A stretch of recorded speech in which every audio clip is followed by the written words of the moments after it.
सूचना प्राप्त हुई कि एक 11 साल की बच्ची का शव संदिग्ध हालत में बरामद हुआ है और यह भी आशंका जताई जा रही थी कि इसके साथ दुष्कर्म किया गया है।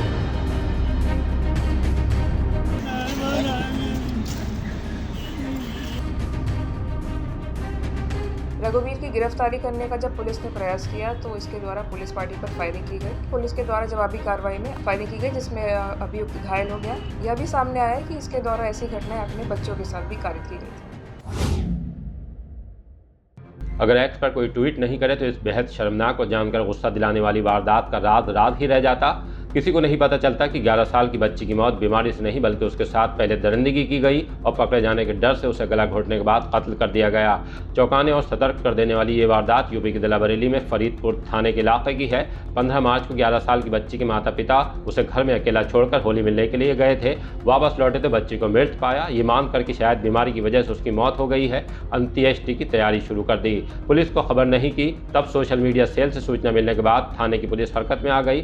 बच्ची के माता पिता को विश्वास में लिया। उसके बाद शव का पोस्टमार्टम कराया गया। तब शक यकीन में बदल गया। बच्ची के साथ दरिंदगी की गई थी, बात साफ हो गई। वो अपने साथ हुई दरिंदगी के बारे में माता पिता या किसी और को नहीं बता दे, इस डर से उसे गला घोटकर मार डाला गया। एसपी दक्षिणी अंशिका वर्मा ने वारदात की तह तक पहुंचने और इसे अंजाम देने वाले को कटघरे में खड़ा करने के लिए 3 टीम गठित कर दी।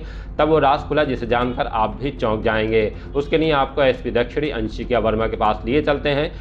15 मार्च 2025 को सोशल मीडिया सेल बरेली के माध्यम से यह सूचना प्राप्त हुई कि एक 11 साल की बच्ची का शव संदिग्ध हालत में बरामद हुआ है थाना फरीदपुर क्षेत्र से और यह भी आशंका जताई जा रही थी कि इसके साथ दुष्कर्म किया गया है।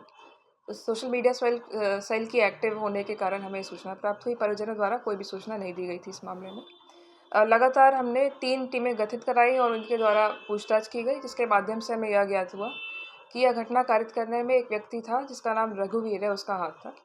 रघुवीर की गिरफ्तारी करने का जब पुलिस ने प्रयास किया तो इसके द्वारा पुलिस पार्टी पर फायरिंग की गई। इसके पास से घटना में प्रयुक्त दुपट्टा भी बरामद हुआ है, जिससे यह पुष्टि होती है कि इसके द्वारा उस बच्ची का गला दबाकर हत्या की गई है इस दुपट्टे का प्रयोग करते हुए। और जब इसने पुलिस पार्टी पर फायरिंग की, पुलिस के द्वारा जवाबी कार्रवाई में आत्मरक्षा के उद्देश्य से फायरिंग की गई, जिसमें अभियुक्त घायल हो गया और इसे उपचार हेतु अस्पताल भी ले जाया गया है। पड़ोसी है, किस टाइप से इसने छत के रास्ते क्या जानकारी मिली? इस अभियुक्त की उम्र लगभग 40 वर्ष है और यह इस बच्ची का पड़ोसी था और छत कूदकर इस घर में प्रवेश किया और उसी के बाद इसने घटना कारित की।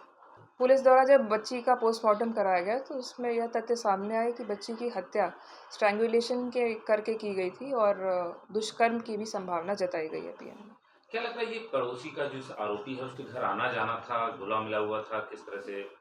बच्ची की मां से जब पूछताछ की गई तो यह ज्ञात हुआ कि यह पहले भी 2-3 बार घर में प्रवेश कर चुका है। बच्ची को कभी कभार कुछ खाना पीना मिठाई खिला देता था। बहरहाल बच्चों, खासकर की बच्चियों को लेकर बेहद सतर्क रहने की ज़रूरत है। ज़रा भी अगर कोई बच्चों से ज़्यादा घुल मिल रहा है तो उस पर नज़र रखें। देखते रहें कि इसके पीछे उसकी मंशा गलत तो नहीं है। बच्ची के कत्ल में पकड़ा गया रघुवीर भी अक्सर उसे टॉफ़ी, चॉकलेट और इस तरह की दूसरी चीज़ें लाकर देता रहता था। उसके बारे में एसपी दक्षिणी ने एक और भी चौंकाने वाली बात बताई है। वो अपने बच्चों के साथ भी ऐसी गंदी हरकत कर चुका है और यह भी सामने आया है कि इसके द्वारा ऐसी घटनाएं अपने बच्चों के साथ भी कारित की गई थी। ये बात पुलिस की तफ्तीश में सामने आई है। बहरहाल बच्चों का ख्याल रखिए और देखते रहिए द लीडर हिंदी, खरी बात मजबूती के साथ।